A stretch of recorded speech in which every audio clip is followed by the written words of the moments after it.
Saúde, amada igreja, com a graça e a paz de nosso Senhor e Salvador Jesus Cristo. Amém. Convido a amada igreja a abrirem as vossas Bíblias na carta de Paulo aos Romanos, no capítulo 8,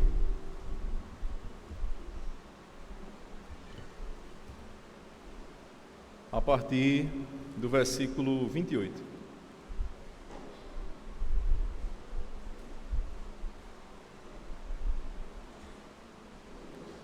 Três versículos essa noite, para nós darmos continuidade à exposição dessa belíssima carta de Paulo aos Romanos. No versículo 28, 29 e 30, tem um tema que é interessantíssimo. E além disso, Deus ele fala conosco através da sua palavra. A autoridade aqui é dele, é da palavra. Então, vamos fazer a leitura. Assim diz a palavra do Senhor: sabemos que todas as coisas cooperam para o bem daqueles que amam a Deus, daqueles que são chamados segundo o seu propósito. Porquanto aos que de antemão conheceu, também os predestinou para serem conforme a imagem do seu Filho, a fim de que ele seja o primogênito entre muitos irmãos. E aos que predestinou, a esses também chamou, e aos que chamou, a esses também justificou, e aos que justificou, a esses também glorificou. Oremos ao Senhor. Soberano Deus e eterno Pai, é no nome do nosso Senhor e Salvador Jesus Cristo que a Ti, ó Pai, direcionamos o nosso clamor, ó Pai, em forma de agradecimento por estar presente, Senhor, nesse lugar. Nós Te pedimos, ó Pai, que venha através do Espírito Santo nos fazer compreender essa mensagem, Senhor, compreender essa palavra, ó Pai, pois pela mera sabedoria, conhecimento, inteligência humana, nós poderíamos compreendê-la de certa forma, mas não da forma que convém, que é a espiritual, ó Pai. Me ajuda nessa noite não apenas a apresentar, ó Pai, essa exposição meramente através de sabedoria humana, mas principalmente através do poder de Deus. Essa é a força do Teu Evangelho, ó Pai. É isso que Te pedimos e já Te agradecemos em nome do Teu Filho amado Jesus. Amém. A mensagem de hoje tem como tema uma indagação, uma pergunta. E essa pergunta, ela diz: para o que nós fomos predestinados? Eu acredito que é um tema que qualquer um dos meus irmãos gostaria de pregar essa noite. E coube a Deus me presentear com esse tema, que nós que professamos a fé reformada, nós estudamos tanto, porque nesses 3 versículos, de forma bem didática, mas ao mesmo tempo muito profunda, Paulo ele vai trabalhar os conceitos fundamentais da fé reformada, como por exemplo a eleição, a graça irresistível, chamado eficaz. Então, meu amado irmão, preste bastante atenção nessa mensagem essa noite, pois nós temos alguns objetivos e espero atender. O primeiro, como eu já falei, pois Paulo ele fala aqui de forma bem didática, separando os pontos. Meu primeiro objetivo é não prejudicar essa didática que Paulo teve ao expor essa mensagem. E o segundo é explicar de uma forma que dos mais jovens até os mais velhos possam compreender, pois ao mesmo tempo que é separado de uma forma fácil, é um conteúdo muito profundo, sobretudo espiritual. Então, meu caro e meu amado irmão, vamos iniciar a exposição dessa mensagem. E eu peço que você deixe aberta aí a sua Bíblia, como já é de costume, em Romanos capítulo 8, a partir do versículo 28. Eu concordo com John Murray, quando ele diz em seu comentário aos Romanos, seu comentário de Romanos, e ele vai mostrar 3 bases de encorajamento apresentadas pelo apóstolo Paulo, a fim de consolidar e fortalecer os filhos de Deus. Então, aqui no capítulo 8, o apóstolo Paulo, ele vai mostrar essas 3 bases para consolidar e fortalecer os filhos de Deus, em face dos sofrimentos que nos são apresentados na nossa vida. Nós apresentamos um evangelho verdadeiro, então não é aquele evangelho que é apresentado um mundo de 1000 maravilhas apenas. Não, o evangelho, ele também trata do sofrimento. Nós, mesmo sendo filhos de Deus, ou por sermos filhos de Deus, nós sofremos. Então, Paulo, ele vai trazer 3 bases de encorajamento aos filhos de Deus, para que sejam fortalecidos, sendo essa condição necessária para que sejamos glorificados em Cristo. Então, a primeira dessas bases, ela está nos versículos de 18 a 25 desse capítulo 28, e ela fala da grande desproporção que existe entre os sofrimentos presentes aqui nessa vida e a glória que nos será revelada no porvir. Então não há de se comparar esse nosso momentâneo sofrimento que nós passamos aqui nessa vida com a glória que nos será revelada. A glória que nos será revelada fará com que nós possamos esquecer todo e qualquer sofrimento pelo qual nós passamos ou que venhamos a passar. Então essa é a primeira base que o apóstolo Paulo, ele nos apresenta. A segunda base, ela está nos versos 26, ou nos versos 26 e 27. Ela fala, essa base, que não estamos a sós. Como assim não estamos a sós? O próprio Jesus, ele nos prometeu que nós não estaríamos sós, que ele enviaria o Consolador, e esse Espírito, que é o Espírito Santo de Deus, ele nos auxilia nas nossas fraquezas.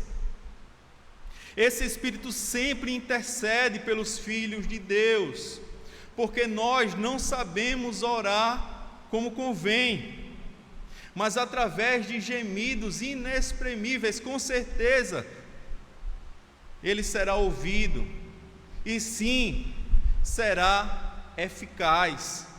Então, como nós vimos aqui nas outras exposições, mais particularmente na exposição do nosso seminarista Anderson, ele disse que o Espírito Santo, ele ora junto conosco, e esses gemidos pelo qual ele intercede por nós, são inaudíveis, porque muitas vezes nós oramos não da forma que convém, mas de forma precipitada, ou mesmo de forma errada.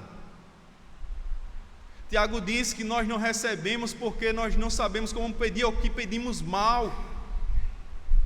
Então, por isso que muitas das vezes nós não recebemos. A terceira base está nesses versículos que ora exponho, que são dos versículos 28 ao 30, E essa terceira base para nos consolidar e nos fortalecer é a síntese do que fala em todas as coisas.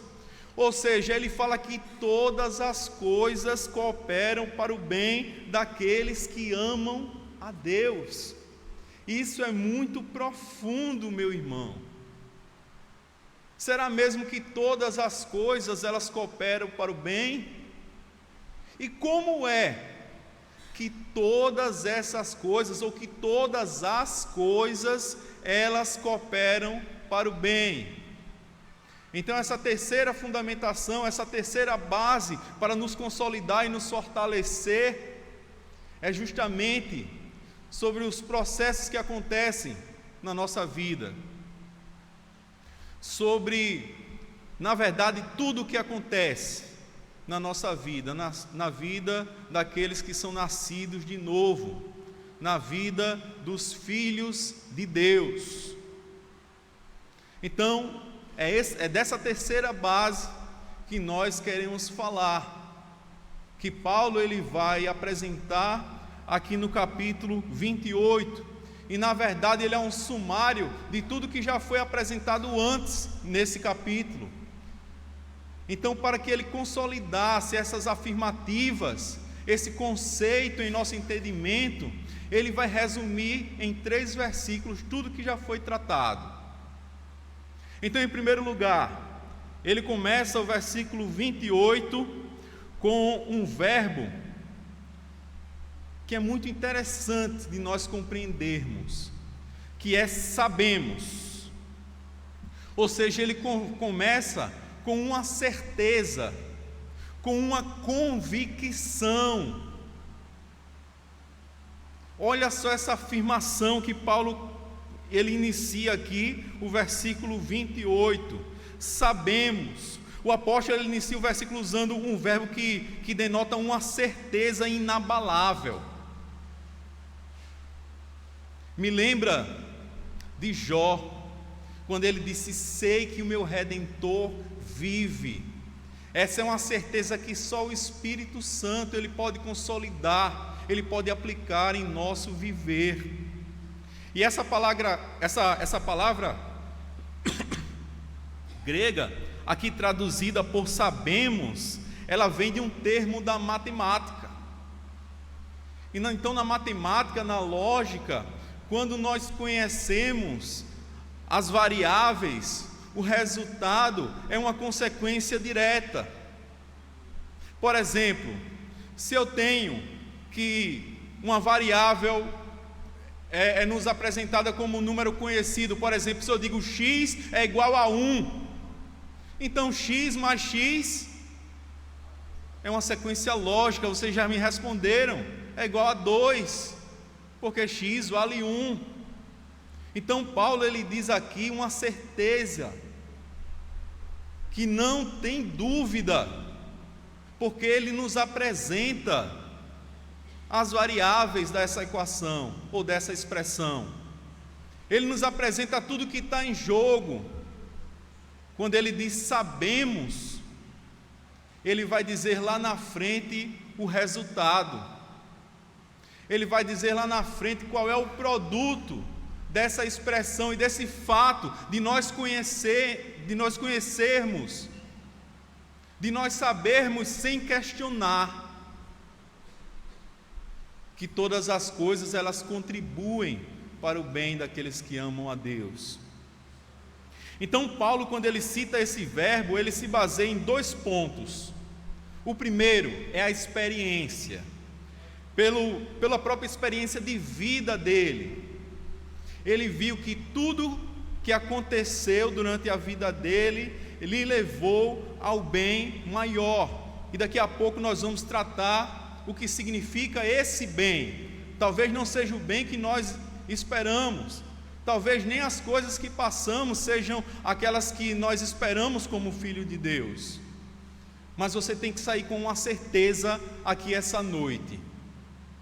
Você tem que sair com a certeza do saber que todas as coisas que acontecem na sua vida, na vida do nascido de novo, ela lhe levará a um bem maior.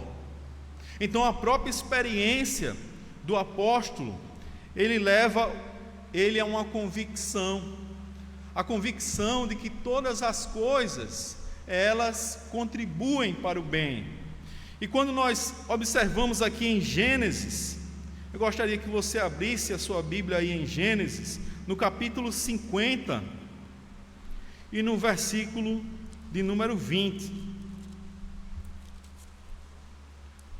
Olha o que vai estar escrito: vós, na verdade, intentastes o mal contra mim, porém Deus o tornou em bem, para fazer como vedes agora, que se conserve muita gente em vida. Vejamos que os irmãos de José, eles intentaram mal contra ele, mas todas as coisas, elas contribuem para o bem, porque Deus, ele transforma o mal em bem para os seus filhos. E aqui eu já lhe trago uma rápida aplicação.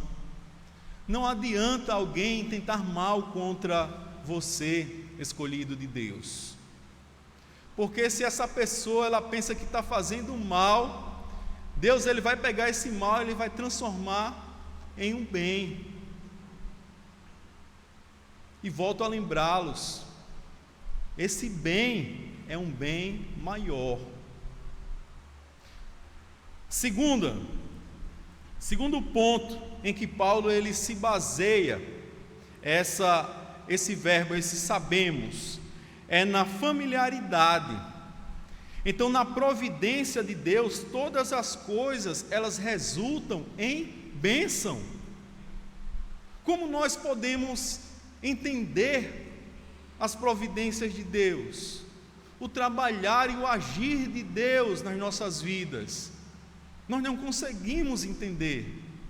Muitas vezes nós até questionamos por que está acontecendo isso ou aquilo nas nossas vidas. Mas a Bíblia nos mostra, em toda a história, que a providência de Deus, ela transforma todas as coisas em bênção. Nem que seja uma bênção para que nós possamos aprender como lidar com determinadas situações que venham a acontecer nas nossas vidas, e para nos tornar experiente para ajudar outras pessoas que estão passando por aquilo que nós já passamos. Então, a providência de Deus nós não entendemos, nós muitas vezes nós ficamos abismados, nós ficamos perplexos com a providência de Deus. Meu Deus, como é que aconteceu isso? Como é que o Senhor ele pode mover tudo para transformar no bem para o seu propósito, usando as nossas vidas, usando as vidas de outras pessoas, usando a terra, usando as estações, usando o ar, usando os espíritos, usando os anjos, tudo ao favor dos filhos de Deus. Então ele trabalha de uma forma que nós muitas vezes não compreendemos, mas nós temos que ser gratos a Ele por tudo. Alguns acham difícil aceitar essa afirmação: todas as coisas cooperam juntamente, mas essa é uma verdade bíblica e nós devemos aceitar. Muitas vezes, alguns irmãos de outras correntes, eles têm dificuldade de compreender, ou mesmo nós, como é que Deus ele pode fazer com que todas essas coisas, como é que Deus ele pode fazer que eu passando pela prova, como é que Deus pode fazer com que eu passando pelo vale, como Deus pode fazer com que eu passando pelo deserto seja transformado em bênção. Mas Deus, Ele assim o faz. E por mais que nós não venhamos a compreender nós devemos aceitar. Então, primeiro, sabemos. Segundo, todas as coisas, não menos. Veja só, Hendrickson, ele diz todas as coisas e ele adiciona o seguinte termo: não menos, cooperam juntamente para o bem. Então, quando ele diz não menos, ele está incluindo aqui não apenas a prosperidade, mas também o sofrimento. Ele está incluindo aqui que todas as coisas, e não apenas a alegria, mas também a tristeza. No mesmo capítulo, no versículo 28, aliás, no capítulo 18, nós temos aqui que, porque para mim tenho por certo que os sofrimentos do tempo presente não podem ser comparados à glória a ser revelada em nós. Então veja, a vida do crente não é apenas de alegria, não é apenas de prosperidade, mas nós em Cristo temos que aprender a lidar com essas coisas, porque não apenas de alegria nós vivemos. Analisemos aqui os versículos 35 do próprio capítulo a 37. Ele expõe: quem nos separará do amor de Cristo? Será tribulação ou angústia, ou perseguição, ou fome, ou nudez, ou perigo, ou espada? Como está escrito: por amor de ti somos entregues à morte o dia todo, fomos considerados como ovelhas para o matadouro. Em todas estas coisas, porém, somos mais que vencedores por aquele que nos amou. Então a vida, meu irmão, a vida, meu caro ouvinte, ela é feita de altos e baixos, ela é feita de montes e vales, ela é feita de mananciais, mas também de desertos. O pregador, em Eclesiastes 3, no verso 4, ele, próximo já na velhice, e por ter contemplado a sabedoria e ter aprendido de forma empírica, através da experiência, olha o que ele vai dizer em Eclesiastes capítulo 3 e versículo 4. Aliás, ele começa do verso 1, né? Vamos até o 4. O verso 1, para que você possa entender melhor. Tudo tem o seu tempo determinado, e há tempo para todo propósito debaixo do céu. Há tempo de nascer e tempo de morrer, tempo de plantar e tempo de arrancar o que se plantou, tempo de matar e tempo de curar, tempo de derribar e tempo de edificar. E no versículo 4, tempo de chorar e tempo de rir, tempo de prantear e tempo de saltar de alegria. Então veja como é a vida, diferente do que a teologia coaching diz por aí, que se nós estamos passando por um momento de sofrimento, de tristeza, é porque tem algo errado. E eu não vou dizer que muitas vezes nós procuramos, e quem planta vento colhe tempestade. Muitas vezes nós procuramos o sofrimento, e quem procura, acha. Mas mesmo com o decorrer da vida, mesmo aqueles que não procuram o sofrimento, se nos é apresentado, a tristeza também nos é apresentada. E diferente daqueles que não são filhos de Deus, todas essas coisas, elas cooperam para o bem daqueles que são os filhos de Deus.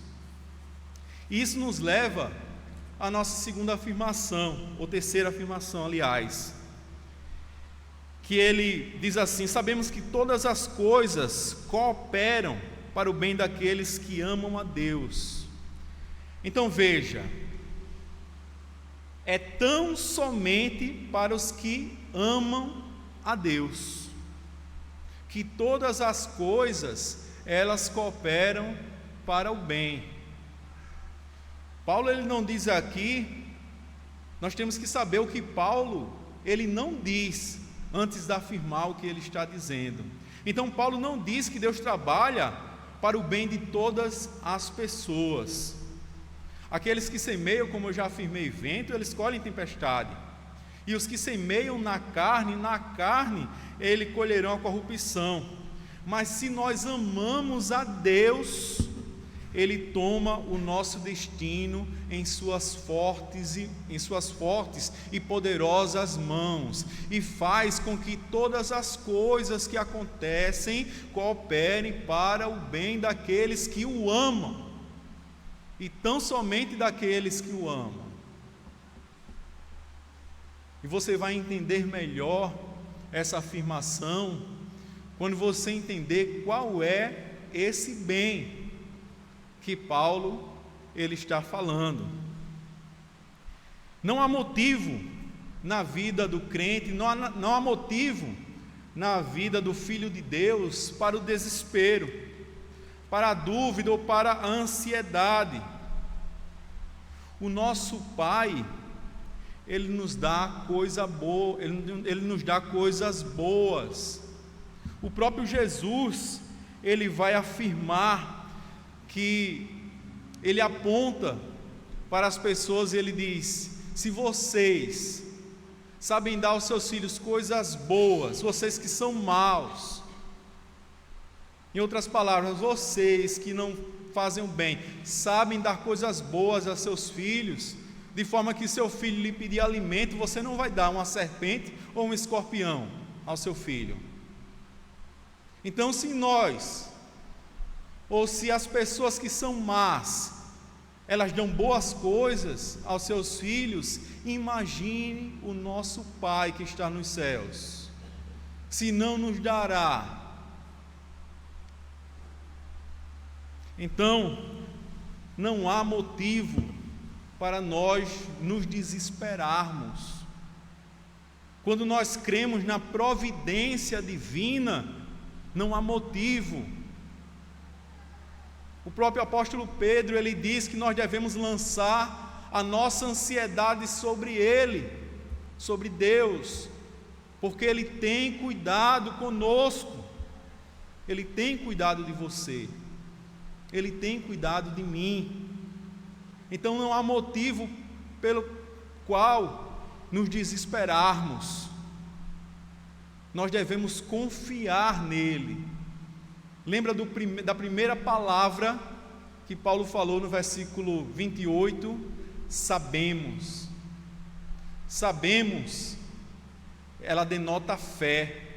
E a fé, ela é a firme certeza.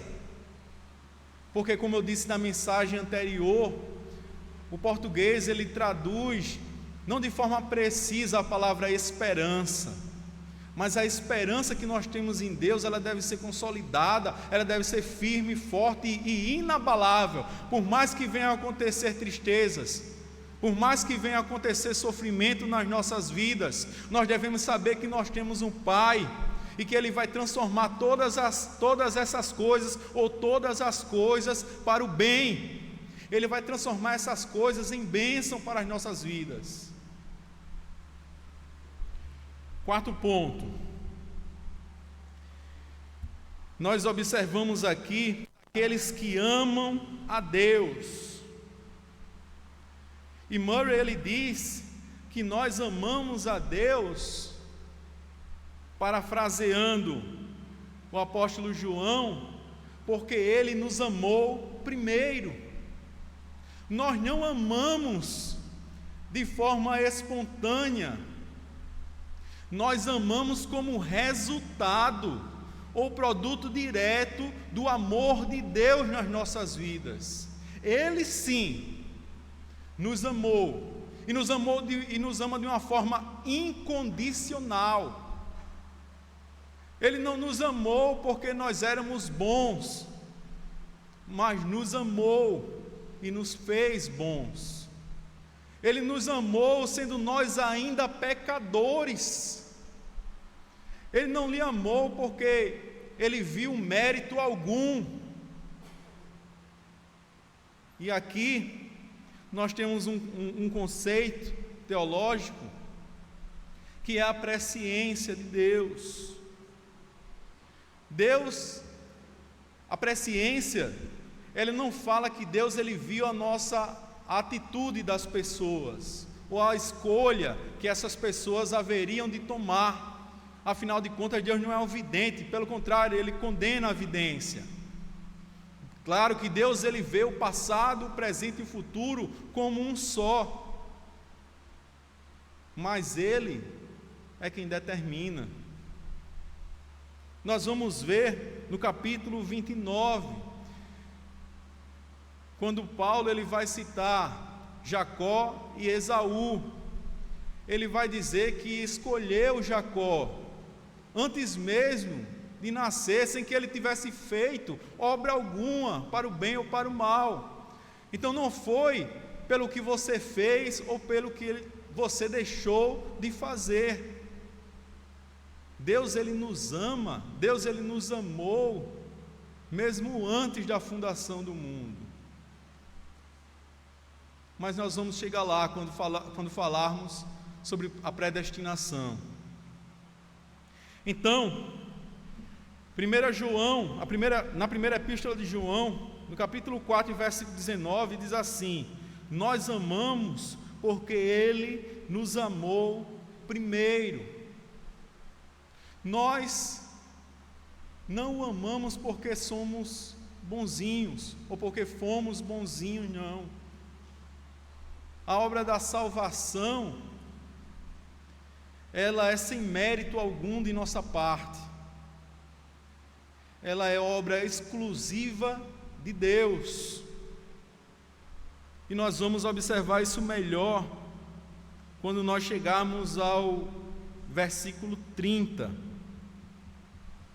Então, continuando,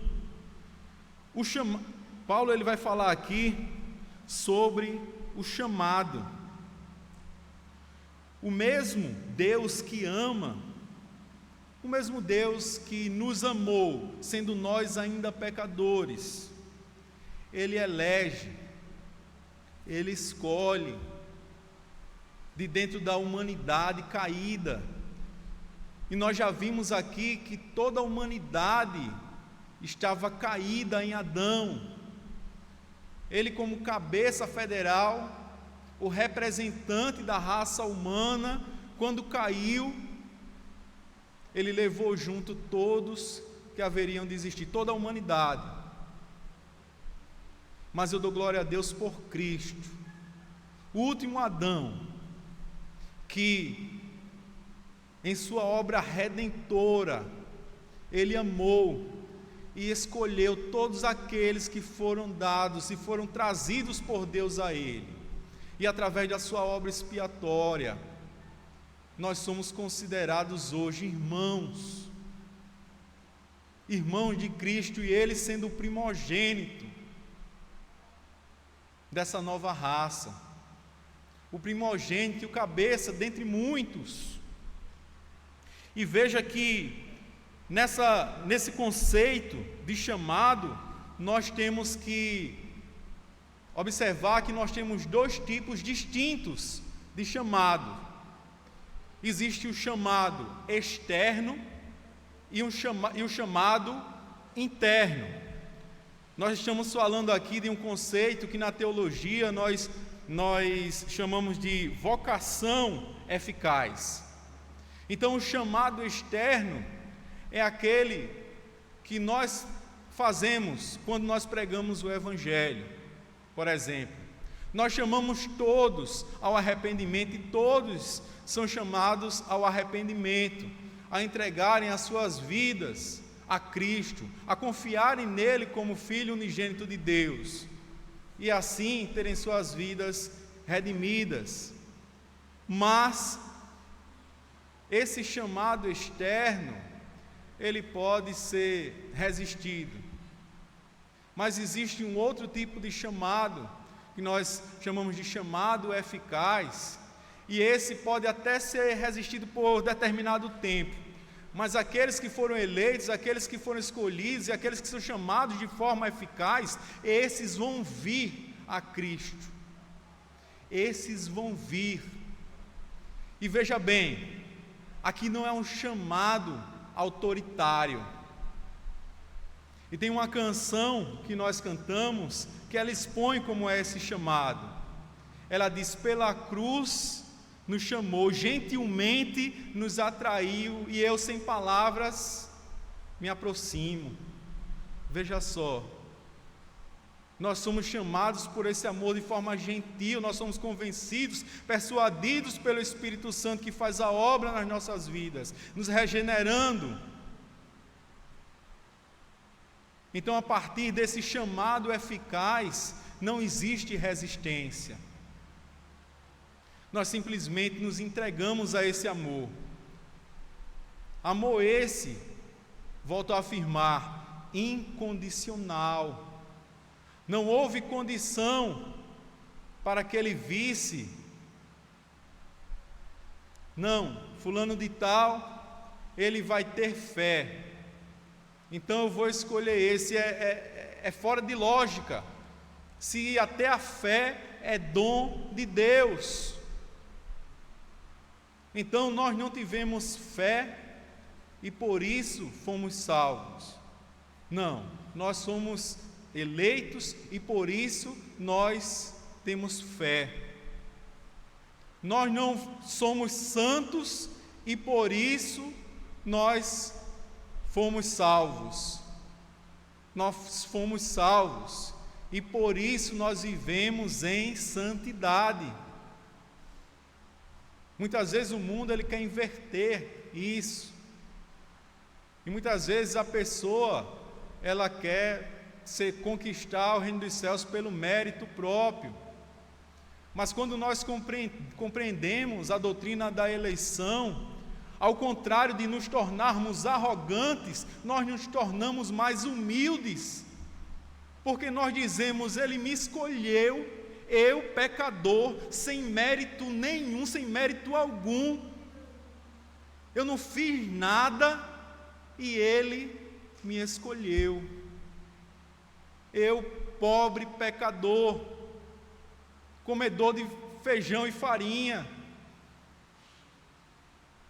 não tinha mérito algum, não tive mérito algum nisso. As minhas melhores obras era como pano que não presta para nada, como pano de imundícia. Mas ele me escolheu, me separou. Se ele não fizesse isso, nós nunca iríamos escolher a ele, se ele não tivesse nos escolhido. Veja só, nós não o escolhemos, ele nos escolheu primeiro. Se o irmão Júlio dependesse, se eu dependesse de mim mesmo para ser salvo, certamente eu não seria. Se o Filho de Deus, o nascido de novo, dependesse dos seus próprios méritos, nunca ele seria salvo. Mas o amor de Deus, ele nos constrange. Ele nos constrange de forma que nós nos chegamos humildes.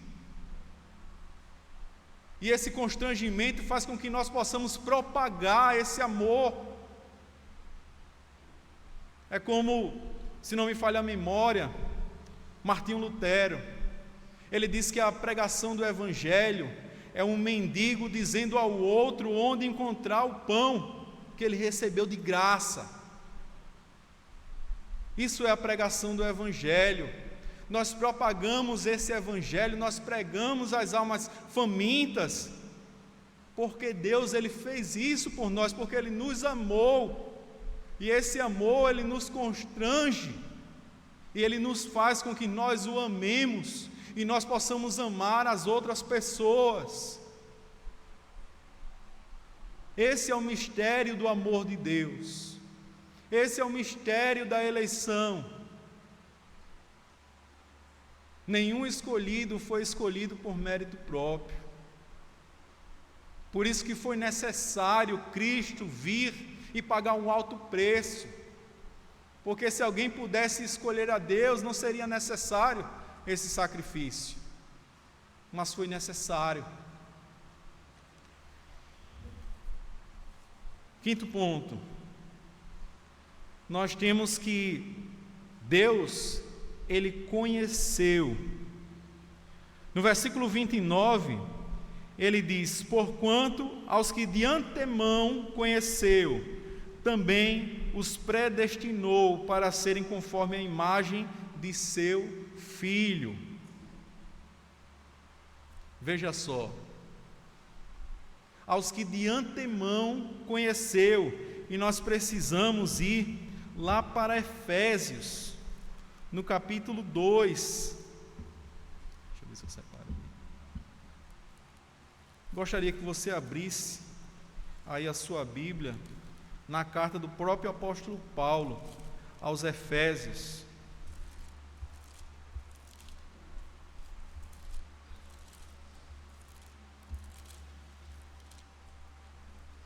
Aliás, no capítulo 1, na carta aos Efésios, ele fala em praticamente todos os capítulos sobre essa eleição, sobre o conhecimento. Mas no capítulo 1, a partir do versículo 4 de Efésios, diz assim: assim como nos escolheu nele antes da fundação do mundo, para sermos santos e irrepreensíveis perante ele, e em amor nos predestinou para ele, para a adoção de filhos, por meio de Jesus Cristo, segundo o beneplácito da sua vontade. Então veja, o conhecimento no original é muito mais do que o fato de apenas conhecer de forma genérica, mas o conhecer aqui, ele fala sobre intimidade, sobre comunhão, e também pode ser traduzido por escolha, por eleger. Então, aqueles que de antemão ele escolheu, ele conheceu de forma íntima, também os predestinou. E veja só, aqueles que ele conheceu, e o próprio Jesus, lá no Evangelho de João, capítulo 10, versículo 14, diz: eu sou o bom pastor, conheço minhas ovelhas. O bom pastor, ele conhece as suas ovelhas. Em 2 Timóteo, capítulo 2, versículo 19, Paulo diz: o Senhor conhece os que lhe pertencem. Então esse conhecer tem a ver com comunhão, tem a ver com abrir a porta para aquele que está batendo a porta do nosso coração, para que ele venha cear conosco. Isso é comunhão, isso é o conhecimento de Deus, é um relacionamento íntimo. E ele nos predestinou. Muitas pessoas têm dificuldade com esse termo bíblico, com predestinou, ou seja, dá um destino antecipado àqueles que ele conheceu. E às vezes a pessoa pensa: então ele predestinou alguns para a salvação e predestinou outros para a condenação. Eu afirmo que não. Uma vez que toda a humanidade estava morta em seus delitos e pecados, então toda a humanidade já havia sido condenada, já estava condenada. Então, pelo seu amor, que ele nos amou, ele predestina dentre de toda a raça caída, e ele amou aqueles que ele teve por seu filho. Então Deus, ele fez isso, e ele nos amou sendo nós ainda pecadores. E continua, e agora ele explica, veja, porquanto aos que de antemão conheceu, também os predestinou. E predestinou para quê? E agora está a resposta do nosso tema. Para que ele nos predestinou? Ou para que nós fomos predestinados? Então ele nos predestinou para serem conforme a imagem de seu Filho. Quanto mais prova nós passamos aqui nessa nossa vida, quanto mais aperto nós passamos, eu posso afirmar algo com você, mas se nós somos filhos de Deus, nós vamos nos tornar a semelhança de Cristo. Porque Deus, Ele é o oleiro e nós somos o barro. E Ele vai nos moldando a imagem que Ele quer que nós sejamos. Ele vai nos moldando, Ele vai nos lapidando, e muitas vezes tem uma coisa que está torta nas nossas vidas, e nós vamos recebendo algum aperto em alguma área. E para que nós vamos recebendo isso? Para que nós sejamos santos, para que nós sejamos conforme, ou seja, na forma da imagem do Filho de Deus, de Cristo. Então a obra que o Espírito Santo faz em nós, e o fruto dele, são as características de Cristo, e ele vai nos moldando. E a resposta também do versículo 28, que quando ele diz: sabemos que todas as coisas cooperam para o bem daqueles que amam a Deus, daqueles que são chamados segundo o seu propósito. Então qual é esse bem? O bem que Paulo está falando aqui é que nós sejamos conforme a imagem de Cristo. Esse é o bem. E por isso é que todas essas coisas contribuem para esse bem, porque Deus está nos transformando, está nos moldando. Muitas vezes é uma mudança, como eu posso dizer, da água para o vinho. É uma mudança que totalmente descaracteriza aquele antigo homem do novo, aquela antiga criatura da nova criatura. É o chamado nascer de novo. É o nascer de novo que muitos não entendem, como o próprio Nicodemos, fariseu, doutor da lei. Não é Nicodemos pregador não, viu? Que ele disse: como posso eu voltar ao ventre de minha mãe e voltar a nascer? Está vendo que as coisas espirituais, elas se discernem espiritualmente. As coisas de Deus, elas são compreendidas pelo Espírito. E as coisas de Deus, elas são traduzidas pelo Espírito. Por isso que todas as vezes que nós vamos ministrar, que nós vamos pregar, nós oramos para que o Espírito possa nos explicar, possa nos traduzir essa mensagem, para que a nossa limitada compreensão possa ser aberta, para que as escamas dos nossos olhos possam cair, para que nós possamos ver, para que nós possamos ouvir as coisas celestiais, porque o que é espiritual ele vai se discernir espiritualmente, e o homem natural ele não pode compreender essas coisas. E é assim também que a vocação eficaz ela funciona. Muitas vezes a pessoa está a vida toda indo à igreja, visitando a igreja e dizendo agora não, agora não. A pessoa tem um gancho ali que puxa e que não deixa com que essa pessoa se entregue. Mas aquele que é chamado de forma eficaz não tem gancho do inferno que possa o prender, não tem porta que possa impedir essa propagação do Evangelho, não tem cortinas de ferro, não tem muralhas de bronze que possa deter. quando se é chamado eficazmente, não tem como resistir. No tempo certo, a pessoa vai se entregar completamente a esse amor. É irresistível, meu amado irmão, minha amada irmã. E gostaria de encerrar aplicando que muitas vezes nós, ou eu posso dizer, na maioria das vezes nós não compreendemos. As lutas, elas parecem ser bem maior do que nós podemos vencer. Mas primeiro eu lhe digo, você não está só. E por maior que seja o gigante, diante de Deus ele tem que cair. Por maior que seja o problema, ele tem que cair, tem que resultar em bênção se você é filho de Deus. Ele vai resultar em um bem.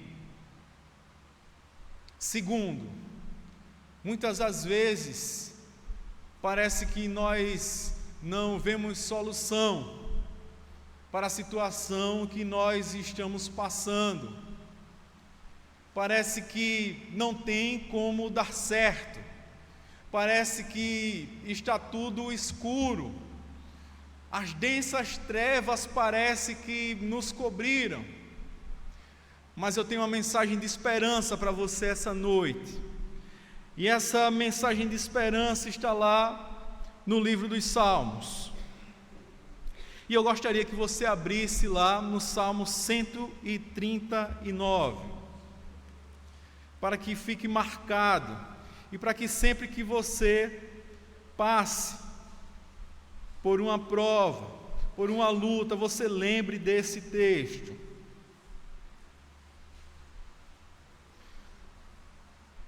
Salmo 139, a partir do 11.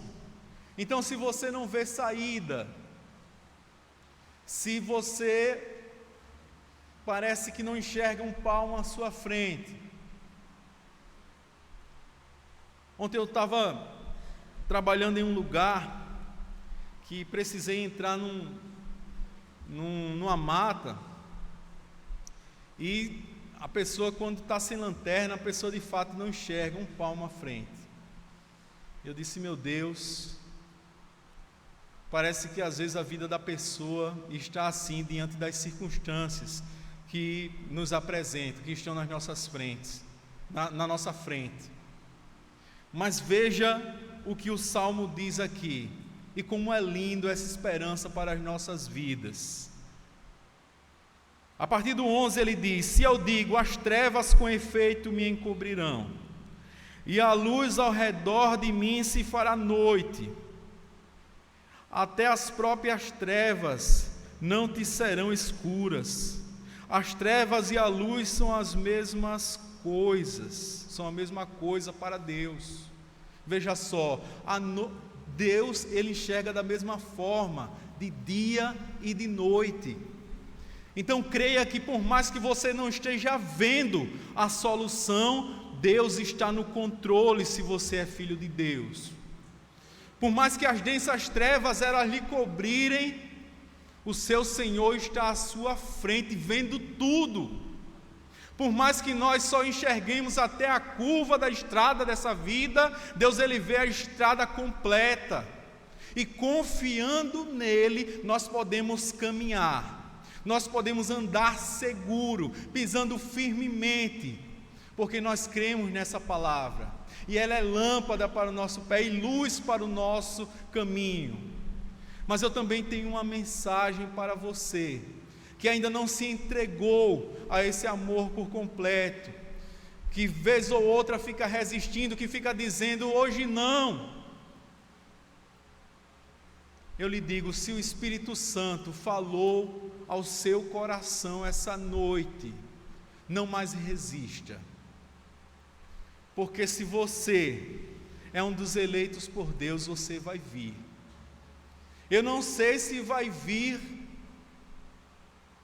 alegre, ou se vai vir chorando, Eu não sei se vai vir jubilando de alegria, ou se vai precisar vir cego como Paulo. Mas de uma coisa eu sei: se Deus, Ele lhe escolheu, você vai vir. Aleluia! Eu gostaria de orar por você essa noite. Eu gostaria que você orasse comigo essa noite. Então, inclinemos as nossas cabeças. Soberano Deus e eterno Pai, essa noite, ó Pai, a Tua mensagem, ela foi pregada, Senhor.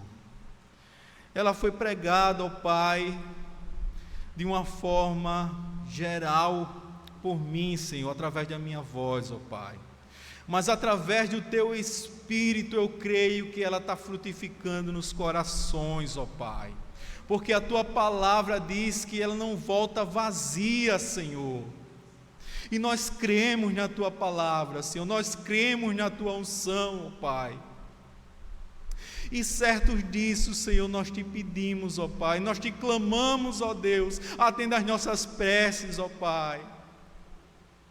Vem, Senhor, mostrar e consolidar a nossa fé, para que nós possamos dizer, semelhantemente ao apóstolo Paulo, ó Pai, sabemos, ó Pai, com firme certeza da nossa vocação, e que todas as coisas que acontecem na nossa vida, ou que vierem a acontecer, ó Pai, nós saibamos, ó Pai, que é para o bem maior, Senhor, que é sermos conforme a imagem do Teu Filho Jesus Cristo. E assim Te oramos, ó Pai, Te pedimos, ó Senhor, e Te agradecemos em nome do Teu Filho amado Jesus. Amém.